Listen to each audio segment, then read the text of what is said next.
TaxAct's filing software and live tax experts can help small businesses easily knock out their taxes. Actually, our experts can help you find deductions and credits for any sized business. Itty-bitty businesses, medium-sized, really big, mid-sized, small businesses, companies with 0 employees, and mom-and-pop conglomerates. Yep, our tax experts can help all of them. TaxAct. Let's get them over with. ரத்தத்தை உறைய வைக்கும் உண்மைகள் தைரியம் இருந்தா கேளுங்கள். கீதாவுடன் மர்மதேசம். திருமதி சரஸ்வதி வணக்கம். என்ன நடந்துச்சு? வணக்கம். இது வந்து 2006 இருக்கும். ஸோ அப்போ வந்து எஸ்பிஎம் முடிச்சுட்டு அந்த காலகட்டத்தில் வந்து பார்ட் டைம் வேலை செஞ்சுட்டு இருந்தோம். அது வந்து ஒரு 24 hours கிளினிக். ஸோ ரொம்ப தூரம் இல்லை, வீட்டுக்கிட்டே இருந்து பக்கம் தான். ஸோ நடந்து போற டிஸ்டன்ஸ் தான். ஸோ என்னன்னா அது வந்து எப்படின்னா மார்னிங் வந்து 7 o'clock to 10 o'clock வரைக்கும் ஃபுல் செய்யற மாதிரி வரும். ஸோ 10 o'clock மேல வந்து நம்ம 7 o'clock வரைக்கும் வந்து நைட்ல இருப்போம். நைட் வரனாலே ஒரு ஸ்டாஃப் தான் இருப்போம், ஒரு கார்ட் இருப்பாங்க, டாக்டர் இருப்பாங்க. ஸோ கார்ட் வந்து சம்டைம்ஸ் இருப்பாங்க, சம்டைம்ஸ் அவங்க லீவ்ல போயிட்டாங்கன்னா நம்ம தான் கீ ஹோல்ட் பண்ணணும். பேஷண்ட் வந்து நம்ம தான் பிக்கவு திறந்து விடணும், எல்லாமே நம்ம தான் செய்யணும். ஸோ அப்போ வந்து என்ன ஆயிடுச்சுன்னா அந்த அன்னைக்கு வந்து கார்ட் வரல. ஸோ நான் ஒண்டி தான் வேலை. 11:30 வந்து இன்னொரு ஸ்டாஃப் கிளம்பிட்டாங்க. ஸோ அதுக்கப்புறம் நார்மலி வந்து ஆஃப்டர் 12 வந்து அப்போ வந்து ராகா தான் கேட்கறது. ஸோ ராகா கேட்டுட்டு அப்படியே பாட்டு கேட்டுக்கிட்டே அப்படியே வேலை செய்யறது. அங்க வந்து பக்கத்துலயே மளிகைக்காரங்களோட ஸ்டால் எல்லாம் இருக்கும். நம்ம உட்கார்ந்து இருக்க அந்த டிஸ்பென்சரி வந்து ஃபேஸிங் வந்து முன்னுக்கு வந்து ரோட்டை ஃபேஸ் பண்ணும். ஸோ அந்த ரோடு வந்து நார்மல் ரோடு தான். அது வந்து அந்த கடைங்களுக்கு போற ரோடு. அப்போ வந்து 3 மணி போல நான் வந்து எனக்கு தெரியும் ரஃப்லி ஒரு 2:30 to 3 o'clock தான் இது நடக்குது. பிகாஸ் சைலண்ட் ஆயிடுச்சு, அந்த இடமே சைலண்ட் ஆயிடுச்சு. நான் வந்து முன்னுக்கு அந்த கதவை பார்த்துட்டு உட்காந்து காஸ் மடிக்கிறேன். பிகாஸ் பேஷண்ட் வந்து அப்பதான் தெரியும்னு சொல்லிட்டு. ஸோ உட்காந்துருக்கேன், நான் வேலை செஞ்சுட்டு இருக்கேன், காஸ் எல்லாம் மடிச்சு வச்சுட்டு இருக்கேன். அப்போ நான் முன்னுக்கு வந்து என் கண்ணு வந்து முன்னுக்கு பாக்குது. எனக்கு நல்லா தெரியுது அந்த ரோடு எம்டியா இருக்கு. என் கண்ணு வந்து முன்னுக்கு பார்த்துட்டு நான் கீழே பார்த்து மடிச்சுட்டு முன்னுக்கு பாக்குறேன். அப்படி செஞ்சுட்டு இருக்கேன். ஒரு லேடி, அங்க ரோடே கோசமா இருக்கு. ஒரு லேடி, எனக்கு வந்து அவங்க எப்படி வந்தாங்கன்னு தெரியல, அந்த ரோட்ல வந்து வராங்க. ஸோ அவங்க நடந்து போறாங்க. நான் வந்து அவங்கள பாக்குறேன். எனக்கு நல்ல ஞாபகம் இருக்கு. அவங்க ரொம்ப அழகா இருந்தாங்க, ரொம்ப அழகா இருந்தாங்க. ஒரு இந்தோனேஷியன் லேடி மாதிரி இருக்காங்க.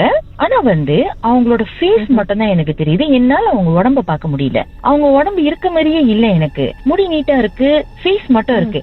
எனக்கு வந்து பயம் வரல. நான் என்ன யோசிக்கிறேன்னா, உண்மையாலேயே நம்ம ஆளதான் பாக்குறோமா, ஏன்னா இவ்வளவு அழகா இத்தனை மணிக்கு நடந்து போய்கிட்டு இருக்காங்கன்னு நான் யோசிக்கிறேன். நான் அந்த மாதிரி யோசிச்சோன்னே இது உண்மையாலேயே நம்ம மனசாலதான் பாக்குறோமான்னு நான் சொல்லிட்டு பாக்குறேன். அவங்க அப்படியே திரும்பி என்ன பாக்குறாங்க, நடந்துகிட்டே என்ன உள்ளுக்கு பாக்குறாங்க. பட் ஆனா அவங்க என்கிட்ட பண்ணல, என்ன ஒண்ணுமே பண்ணல. பட் அவங்க பாக்குறாங்க என்ன. நான் வந்து எனக்கு ஒரு கட்டம் அப்படி வந்து என்னடா இதுன்னு ஒரு பயம் எடுத்துக்கிச்சு. அப்போ அந்த பயத்துல வந்து நான் டக்குனு கீழே பார்த்துட்டு, அப்ப அது ஒரு செகண்ட் தான் இருக்கும். டக்குனு மேல திரும்பி முன்னுக்கு பாக்குறேன். பார்க்கும் போது அவங்க அப்படியே காண போயிட்டாங்க. ஆக்சுவலி வந்து அது ஒரு செகண்ட்ல அங்க காண போறதுக்கு வாய்ப்பே இல்ல. அந்த சைடும் போக முடியாது, இந்த சைடு போக எங்கிட்டும் போக முடியாது. சோ அங்கே ரோட்லயே காண போயிட்டாங்க. ஆனா அவங்க என்ன பாத்துக்கிட்டே தான் போனாங்க கீதா. என்னால அந்த ஃபேஸ், அந்த லுக் இன்ன வரைக்கும் மறக்க முடியாது. இது 2006ல நடந்துச்சு. அப்ப என்ன ஆயிடுச்சுன்னா, அத பார்த்ததுக்கு அப்புறம் எனக்கு உண்மையை வெடவெடுத்து போய் அப்படியே அழுவ ஆரம்பிச்சிட்டேன். அழுந்த கையோட எனக்கு டாக்டர் தான் போய் கூப்பிட்டேன். அவங்க தொங்க ரூம்ல படுத்திருப்பாங்க. சோ நான் டாக்டர் போய் கூப்பிட்டேன். பயந்துட்டேன் நான். உண்மையிலேயே டாக்டர் போய் கூப்பிட்டேன். அவங்க எந்திரிச்சு வந்தாங்க. வந்துட்டு இல்ல அதெல்லாம் ஒண்ணும் இல்ல, பயப்படாதீங்க அப்படி சொல்லிட்டு டாக்டர் முன்னுக்கு அந்த ஷர்ட்டை வந்து இழுத்துட்டாங்க. சோ பாக்க முடியாம ஷர்ட் இழுத்துட்டு படுத்துட்டாங்க. அவங்க திருப்பி தூங்க போயிட்டாங்க. சோ எனக்கு முடியல. இருக்கு 7 மணி எப்படா ஆகும். இன்னைக்கே சாமி அங்க மேல வந்து சாமி வர வச்சிருப்பாங்க. 90 எடுத்து பூசிட்டு எப்படா 7 மணி ஆகும்னு உட்காந்துருக்கேன். அப்ப இன்னொரு ஸ்டாஃப் வந்தோடனே நான் சொன்னேன் இந்த மாதிரின்னு. ஆனா எனக்கு காய்ச்சல் வந்துருச்சு கீதா, காய்ச்சல் வந்துருச்சு. என்னால 2 நாள் வேலைக்கு போக முடியல, சரியான காய்ச்சல். அப்ப டாக்டரே வந்து மருந்தெல்லாம் கொடுத்து, பரவாயில்ல நீ ரொம்ப பயந்துட்ட போல, சரி பரவாயில்ல போன்னு சொல்லி அதுக்கப்புறம் நாங்க எல்லாமே ரிக்வெஸ்ட் பண்ணோம். ஏன்னா வந்து கொஞ்சம் டிஸ்டர்பன்ஸ் இருந்துச்சு தான் கிளினிக்ல. ஏன்னா நம்ம டாய்லெட் வந்து பின்னாடி இருக்கும்.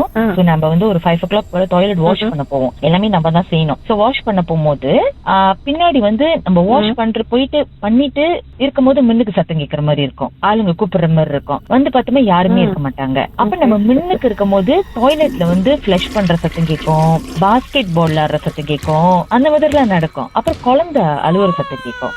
சோ இந்த மாதிரி எல்லாம் இருந்துச்சு. அப்ப நாங்க வந்து ரிக்வெஸ்ட் பண்ணிட்டு நாங்க சொன்னோம் இந்த மாதிரி வந்து எங்களுக்கு வந்து 2 பேர் போடுங்க நைட் ஷிஃப்ட் அப்படின்னு சொல்லி கேட்டோம். அதுக்கப்புறம் அவங்க 2 பேரும் நைட் ஷிஃப்ட் போட்டாங்க. சோ போட்டுட்டு கொஞ்சம் ப்ரேயர்ஸ் எல்லாம் செஞ்சாங்க.